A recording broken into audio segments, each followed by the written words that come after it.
Dans un coin reculé du monde, là où les collines se fondent dans l'horizon et où la lumière danse sur les étangs, se trouve un jardin caché, connu sous le nom du jardin des murmures.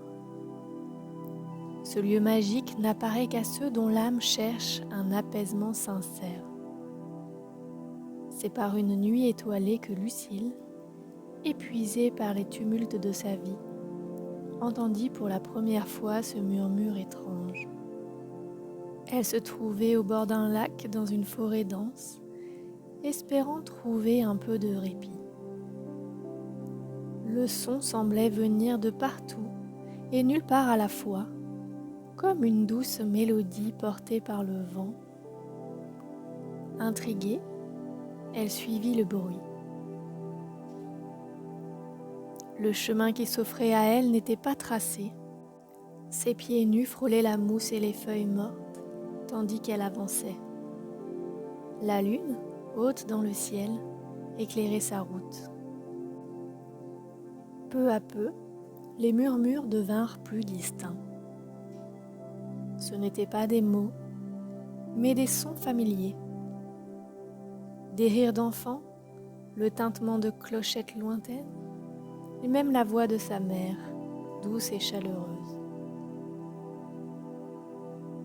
En franchissant un épais rideau de lierre, Lucille découvrit enfin le jardin des murmures.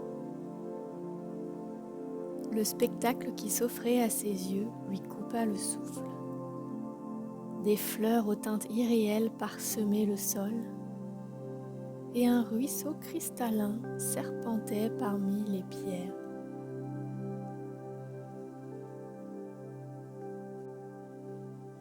Mais ce qui attira le plus son attention fut l'arbre immense qui trônait au centre. Ses branches semblaient embrasser le ciel, et ses racines, épaisses et noueuses, pulsaient doucement comme si elles étaient vivantes. Lucille s'approcha de l'arbre, attirée par une force qu'elle ne comprenait pas. Lorsqu'elle posa la main sur son tronc rugueux, une vague de chaleur l'envahit. Soudain, elle sentit une présence, douce mais puissante, l'envelopper.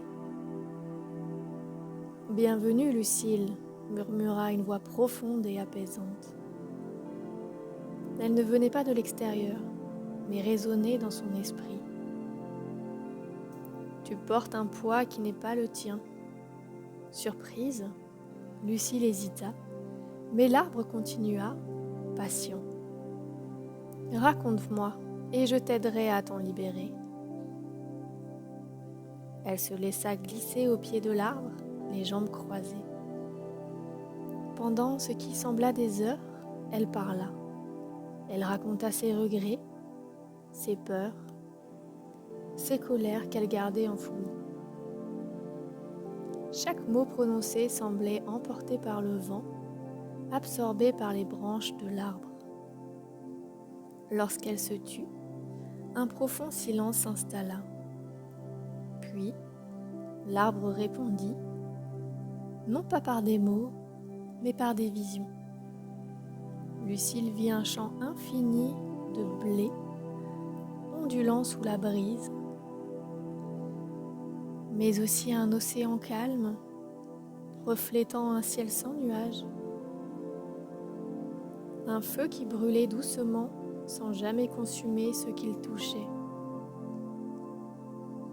Ces images n'étaient pas des réponses, mais des invitations.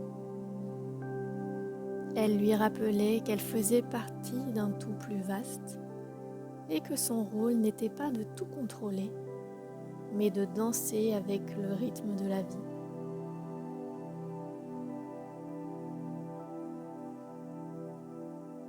Alors qu'elle se relevait, elle remarqua une petite fleur bleue à ses pieds, qu'elle n'avait pas vue auparavant.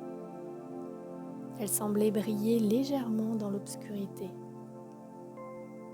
Lucille la prit doucement, et lorsqu'elle quitta le jardin, elle savait qu'elle emportait avec elle bien plus qu'un simple souvenir. une partie de sérénité de ce lieu magique. De retour chez elle, Lucille plaça la fleur sur sa table de chevet. Chaque nuit, en la regardant, elle entendait encore les murmures du jardin. Il lui rappelait que, même dans les moments difficiles, il existe un endroit où elle peut toujours retourner. Non pas dans un lieu physique, mais dans cet espace de paix qu'elle avait découvert en elle-même. Bonne nuit, bonne journée, et que vos instants et vos rêves soient aussi doux que les murmures du vent. À bientôt!